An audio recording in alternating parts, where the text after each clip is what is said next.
Everyone, welcome and welcome back to my channel. তো এই বছর সরস্বতী পুজো দুদিন পড়েছে। তো প্রথম দিন আমরা বেরিয়ে পড়েছি একটু বেলার দিকে, মানে বিকেল বিকেল বেরিয়েছিলাম। এখন তো খুব তাড়াতাড়ি সন্ধে হয়ে যায়। আজকে আমি সুন্দর করে রেডি হয়েছি, শাড়ি পরেছি, সরস্বতী পুজো বলে কথা।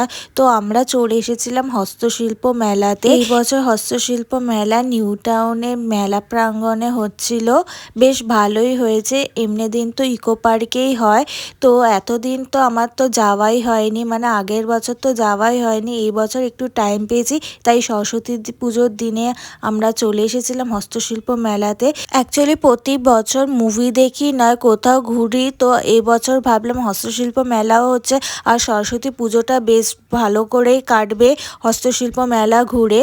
তো তার জন্য আমরা চলে এসেছিলাম মেলাতে। এই যে একটা মেলা, এত সুন্দর সুন্দর বিভিন্ন রকমের হাতের তৈরি জিনিস পাওয়া যায়, কি বলবো। বিভিন্ন রকমের কাঠ দিয়ে তৈরি জিনিস, বেত দিয়ে তৈরি জিনিস, বিভিন্ন রকমের জিনিস পাওয়া যাচ্ছিল এখানে। এই ওয়াল হ্যাঙ্গিং গুলো কি সুন্দর ছিল, পোড়া মাটির ছিল।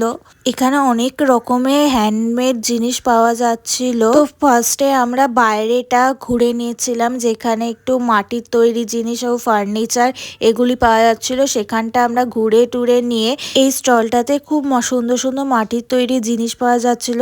এখানে একটা ইন্টারেস্টিং জিনিস দেখতে পেলাম, সিলিন্ডার শেপের পিগি ব্যাংক, দেখে তো খুবই ভালো লাগছিল। দেন আমরা মেন মেলার মধ্যে ঢুকে গিয়েছিলাম। এই মেলাতে কি নেই, সব রকমের হ্যান্ডমেড জিনিস হতে শুরু করে T shirt, dupatta, sari, jewellery, আর সবাই এসেছে বিভিন্ন জেলাগুলির থেকে। ওরা এখানে বসেও অনেক রকমের জিনিস তৈরি করছিল, দেখতে এত ভালো লাগছিল না। এই স্টলটাতে জুটের তৈরি পুতুল, ব্যাগ, ওয়াল হ্যাঙ্গিল এত সুন্দর সুন্দর লাগছিল।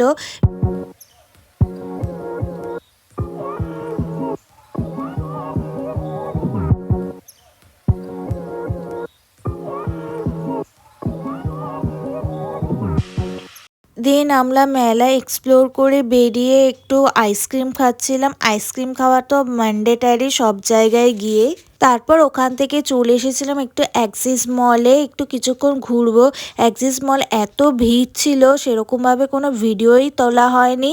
দেন ওখানে কিছুক্ষণ ঘুরে টুরে আমরা বাড়ির পথে রওনা দিয়ে দিয়েছিলাম। বাড়িতে ফিরে ফ্রেশ ট্রেশ হয়ে মা বানিয়েছিল বাসন্তী পোলাও, মাটন কষা, চাটনি আর মাছ ভাজা, এগুলি দিয়ে গ্র্যান্ড এক ডিনার সারলাম। তো সরস্বতী পুজোর দিন তো বাসন্তী পোলাও খাওয়া মাস্ট। তো দারুণ এলাহিভাবে ডিনারটা সারলাম। এই আজকে সরস্বতী পুজোর প্রথম দিনটা এইভাবেই হস্তশিল্প মেলা ঘুরে কাটিয়ে দিলাম। দেখা হচ্ছে নেক্সট ইন্টারেস্টিং ভিডিওর সাথে। Till then tata.